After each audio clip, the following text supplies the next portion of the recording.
We now have 4 films in the I Know What You Did Last Summer franchise and a TV show that I've never seen, but let's rank the movies from worst to best. It may not be the most critically acclaimed slasher franchise, but I have a lot of nostalgia for the first 2 films. I watched them a lot when I was younger. We're going to get into all my updated thoughts. I've done individual reviews for them all as well if you want to check those out and get some more in-depth opinions. But let's start off this list with number 4. Obviously, it's the direct-to-video I'll Always Know What You Did Last Summer. This will always be the worst no matter what. Some of the other movies have things in them that bother me more because they had potential to be better, and this one was just obviously doomed the entire time, but there's no denying that it's the worst. It looks hideous. It looks like they recorded it with a PSP. The editing is terrible. The acting is not that good. None of the characters have a single interesting quality to them. It's basically a cheap remake of the original, but the opening incident is a prank. The characters just decide to be idiots and scare people, which leads to one of their friends dying. It's never really addressed why they would do that. They're just idiots. The direction is poor. If there's one thing memorable about it, it's the killer reveal. Certainly memorable because it's insane and stupid. It's just exactly what you would expect from a movie like this, direct-to-DVD knockoff that a lot of people have never even heard of. It's not worth anybody's time. There's not a single good thing about it. But now, moving on to the theatrical releases, coming in at number 3 is, unfortunately, the new kid on the block, I Know What You Did Last Summer 2025. I didn't have high hopes for this because I thought they were just kind of cashing in on the horror requel thing that's been going on lately. Like, hey, what's another franchise that we haven't done that with yet? I Know What You Did Last Summer, so let's just do it with that one now. I was concerned about how Julie and Ray would even fit into a completely different narrative with completely different characters, so I didn't have high hopes, but I hoped maybe for a surprise. Maybe it can be fun. I thought it was actually terrible. I thought the performances were good, but I didn't care for the characters at all. I thought a lot of them were really bland. Madeline Klein was the standout because she's over the top and ridiculous, so memorable, but her dialogue and so much of the dialogue in this film just didn't feel real at all. Felt like so much trying to appeal to Gen Z social media slang, and it was so absurd. The humor was terrible, just constantly cracking jokes in these serious situations that just made the entire situation not feel grounded in any way. Julie has no place in this movie. She doesn't really do anything at all. She's shoehorned in there just so we can get her in the trailer to get butts in seats. She barely contributes. Ray has a little bit more to do. They're trying to play it so close to the original film. It's essentially a remake. It's full of these callbacks and references that are just embarrassing. The opening incident is very similar to the original because they're so afraid of doing anything different. It's similar to the original, but every single aspect is executed worse. And then you get the middle chunk of the movie, which is full of the killer killing a bunch of random innocent people just to increase the runtime and increase the body count rather than actually writing a compelling script where the killer was focused on the targets that he should be focused on. And you can come up with whatever excuses you want about how the killer would want to make the characters suffer by watching other people die. But the point is, it's a lazy way to fill out the script. The original film didn't need to do that. For the most part, it took its time and it saved most of the deaths for the climax on the 4th of July.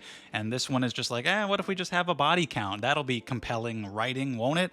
No, and it would be fun if the kills were exceptional, but they're decent at best. And they do finally take a big risk in the third act. The killer reveal is unique, not something that I expected. I was starting to piece it together as the film went along, but I was like, I don't know if they would actually commit to that though.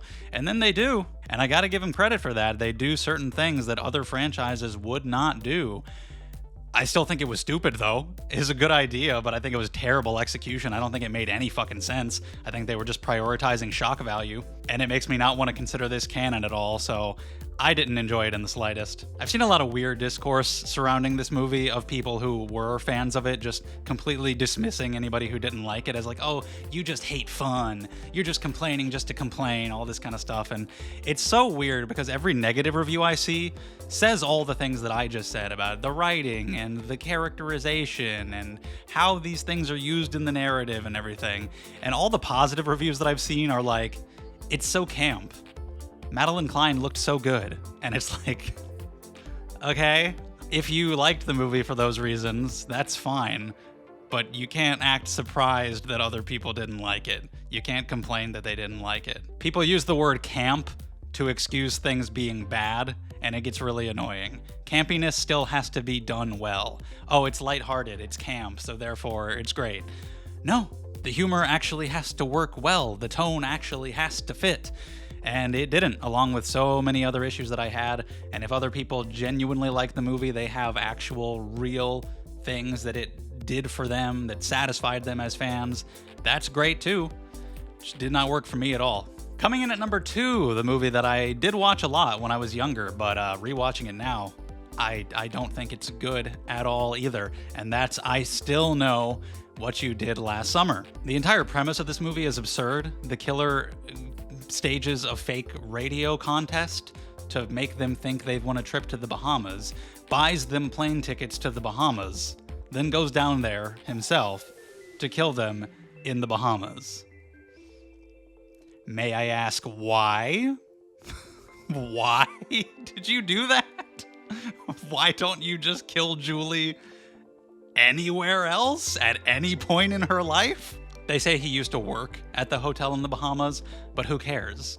Again, it's just an excuse to stage this setting where we can have a bunch of random innocent people die, which is completely against the entire point. He's supposed to be killing the person he wants revenge on. It's just a lazy way to fill out the runtime, and it really doesn't make any sense in this movie because he's so focused on Julie. He wants to stage this entire tropical getaway for her to torture her in this resort and kill all of these people around her that she doesn't even know, but doesn't give a single shit about Ray.